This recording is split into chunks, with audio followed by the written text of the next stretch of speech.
Bonjour à tous, donc nous allons corriger aujourd'hui l'exercice du coup numéro 2 sur l'année-lumière où on va vraiment réfléchir un peu sur cette histoire d'année-lumière.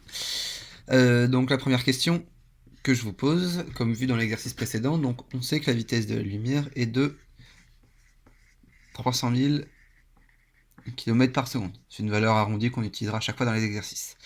Sachant que la source primaire de lumière la plus proche de la Terre, du coup, c'est le Soleil, comme vous le savez très bien. En combien de temps un rayon lumineux issu du Soleil arrivera-t-il à la surface de la Terre? Et on vous donne la distance entre la Terre et le Soleil. Alors, vous connaissez cette formule, hein, vitesse, distance, temps. On vous donne une vitesse, on vous donne une distance, et en effet, ce qu'on cherche, c'est le temps. C'est-à-dire qu'on sait, donc on a le Soleil, on a la Terre, on sait à quelle vitesse se déplace la lumière, on sait quelle est la distance entre les deux, et la question qu'on se pose, c'est en combien de temps la lumière, elle part du Soleil et elle arrive sur la Terre. Donc, si je reprends un peu la partie mathématique de la formule, on a V égale D sur T. J'ai le droit de faire, si je multiplie, c'est une égalité, donc je peux appliquer quelque chose d'un côté et je dois l'appliquer de l'autre côté. Donc, si je multiplie par le temps de chaque côté de l'équation, on voit que là, t divisé par d, ça simplifie. Du coup, ça nous donne t fois v égale d. Sauf que nous, ce qu'on cherche, c'est quoi? C'est le temps. Donc du coup, je vais cette fois-ci diviser par la vitesse. Donc là, v et v, ça va simplifier, ce qui nous donne le temps. C'est égal à la distance divisé par la vitesse. Donc je vais vous remettre, hop, je vais barrer en rouge ce qui se simplifie à chaque fois. Bon, plus simplement, une autre méthode pour trouver qu'on va devoir diviser la distance par la vitesse pour trouver le temps, c'est d'utiliser le triangle que vous connaissez, V égale D sur T. On cherche quoi? On cherche T. Qu'est-ce qui nous reste? D divisé par V. Donc du coup, on sait qu'on va utiliser T égale D, la distance divisée par V, la vitesse. La distance, actuellement, on nous dit que c'est 149 597 800, pardon, millions 870 700 mètres. Petite remarque, faites attention toujours aux unités, parce que on utilise des kilomètres par seconde et des mètres. Là, pour l'instant, on ne peut pas utiliser la formule actuellement. Donc il va falloir convertir soit la vitesse en mètres par seconde, soit, ce qui est beaucoup plus simple, convertir la distance en kilomètres. Pour donc convertir une distance de mètre à kilomètre, vous savez le faire, on divise par 1000. Donc là, si je divise par 1000, c'est comme si, là j'ai la virgule, je la décale 3 fois vers la gauche. Pas besoin de calculatrice pour faire ce calcul.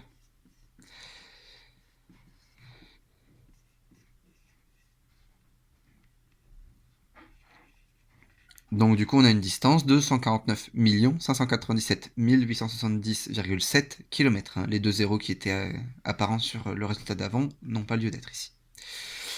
Et donc, ensuite, on a juste à diviser ce résultat en kilomètres par ce résultat en kilomètres par seconde. Et on aura le résultat du coup d'un temps en quelle unité?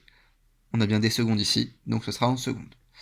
Donc du coup, on a 149 597 870,7 km divisé par 300 000. Ça fait quand même des gros chiffres. On va taper ça à la calculatrice. Donc 149 597 870,7. Hop, je vérifie. C'est bon. Divisé par donc 300 000.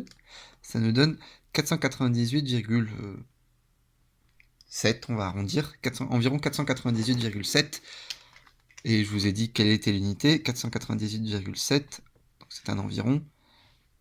Ce sont des secondes. Parce qu'on avait des kilomètres par seconde et des kilomètres.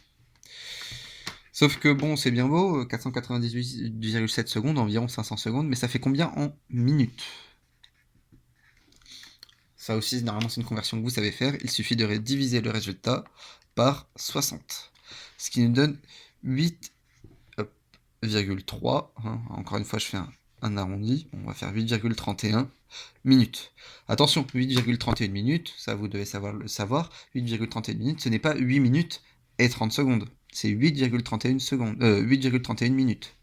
Ça correspond donc du coup à 8 minutes plus 0,31 minutes. Et ce 0,31 minutes, on va le convertir en secondes, histoire d'avoir un temps un peu plus précis. Donc du coup, 0,31, ce sont des minutes, je le veux en secondes, je multiplie par 60, ce qui nous donne 18,6, je vais arrondir ça à 19.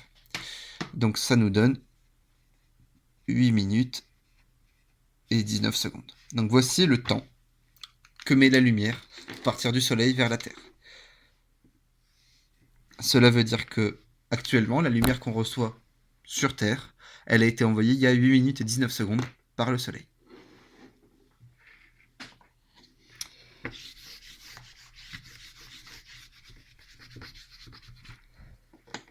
On voit déjà que malgré la rapidité assez énorme de la lumière n'arrive pas instantanément du Soleil. C'est-à-dire que le Soleil pourrait s'éteindre maintenant.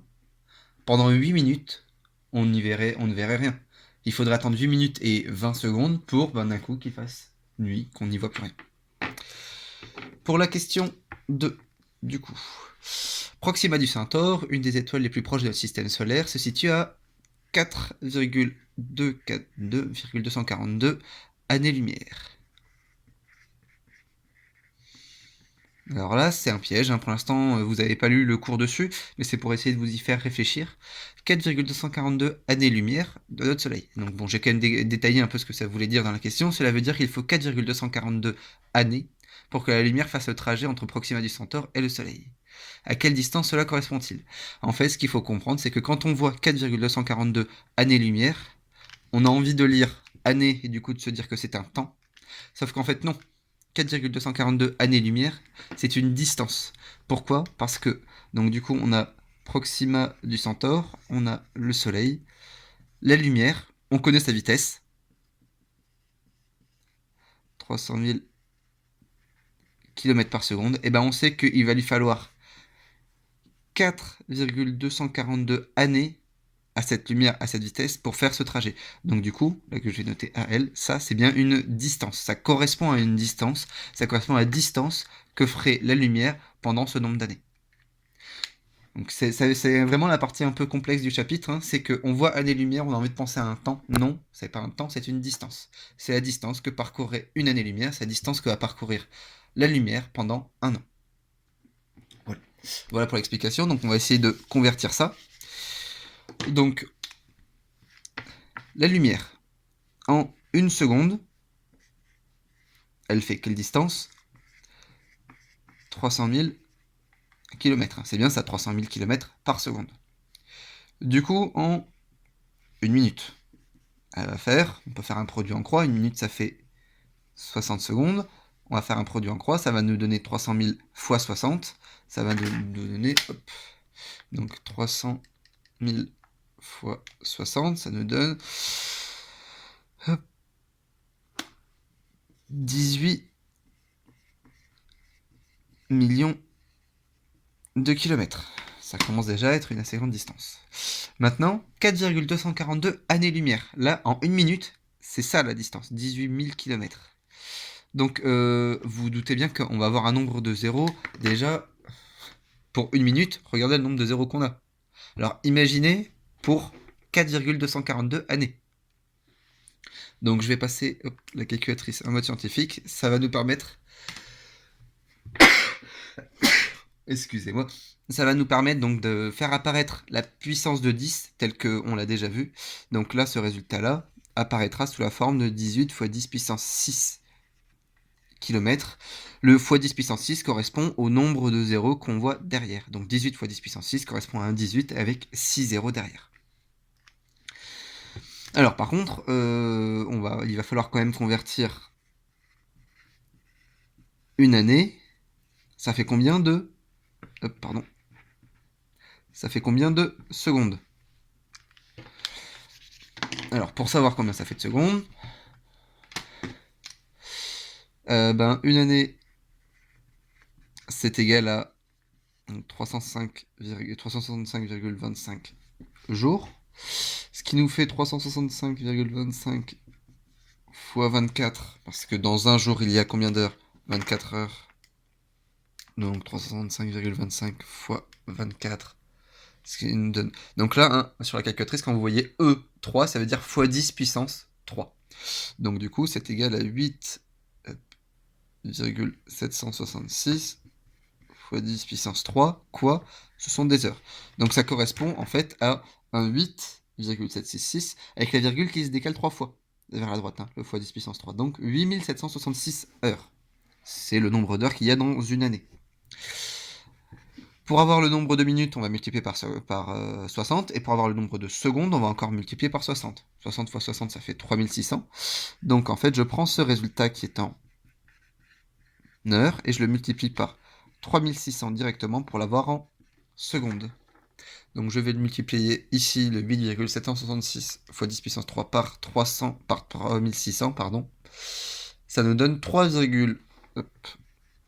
on va arrondir à 3,16 x 10 puissance 7, quelle unité? Seconde. Donc ça, c'est le nombre de secondes. 3,16 x 10 puissance 7, c'est le nombre de secondes qu'il y a dans une année. C'est-à-dire que 3, 1, 6, et encore 5 zéros derrière. D'accord? On décale la virgule 7 fois vers la droite. C'est bon pour tout le monde? Donc ça correspond en fait à 31 millions de secondes. Ok. Donc maintenant que ça c'est bien expliqué, on va reprendre la question. On nous dit dans la question, du coup, 4,242 années-lumière, ça fait quelle distance en mètres ou en kilomètres? Donc dans une année, on a, je reprends le résultat de tout à l'heure, 3,16 x 10 puissance 7 secondes. Donc dans 242 années, on va reprendre ce résultat qu'on va multiplier par donc 3,16 x 10 puissance 7. Donc ce résultat qu'on va multiplier par 4,242. Ça va nous donner le nombre de secondes qu'on a dans 4,242 années. Donc 1,34 x 10 puissance 8 secondes pour 4,242 années. Et maintenant, on sait que ça, c'est le nombre de secondes qu'il y a dans 4,242 années. Et la lumière, je vous rappelle qu'en l'espace de 1 seconde, en 1 seconde, elle fait 300 000 km. En 60 secondes, elle fait ça, 300 000 fois 60. Du coup, en 4,242 années, elle va faire 300 000 fois ce nombre de secondes. Du coup, 4,242 années-lumière, c'est égal à donc, le nombre de secondes fois la vitesse, 300 000 km. Donc je vais multiplier ce résultat par 300 000, et là, c'est là qu'on va voir l'intérêt de l'écriture avec les puissances de 10, ce qu'on appelle l'écriture scientifique.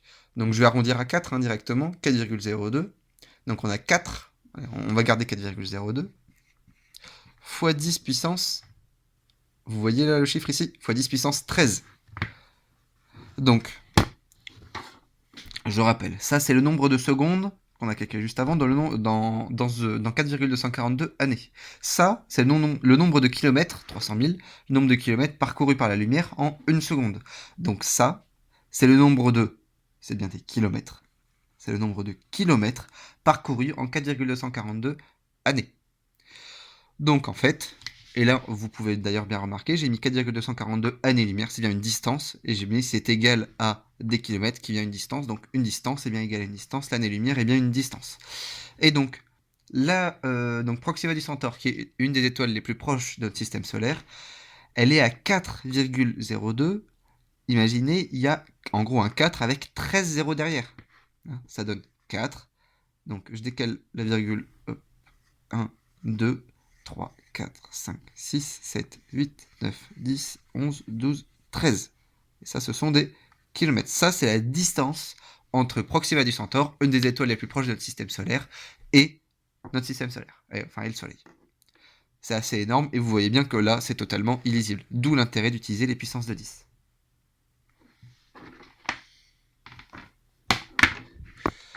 On va passer à la question 3 maintenant. Donc si vous avez bien compris la question si vous avez bien compris l'ensemble de ce qu'on vient de faire, la question 3 en fait est relativement simple.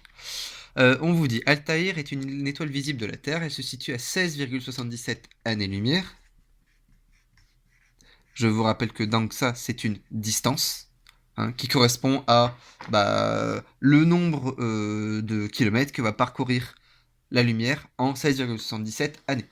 Donc je vous rappelle le résultat pour 4,242 années. 4,242 années-lumière, ça donne 4 fois 10 puissance 13 km. Alors imaginez le nombre de kilomètres pour 16,77 années-lumière. On est sur du 4 fois plus environ, un peu plus même. C'est énorme. Donc du coup, Altaïr, qui est une étoile visible de la Terre, se situe à 16,77 années-lumière de notre système solaire. Alors que nous la voyons actuellement briller, est-il possible que cette étoile soit éteinte?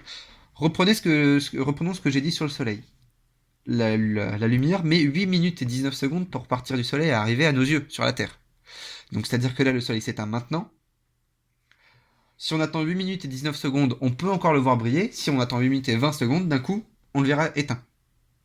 S'il s'éteignait en un claquement de doigts. Donc là, si je prends l'étoile Altaïr, si elle s'éteint maintenant, eh ben nous, on va continuer à la voir briller. On va continuer à la voir briller pendant combien de temps? 16,77 années. Pourquoi 16,77 années? Tout simplement parce que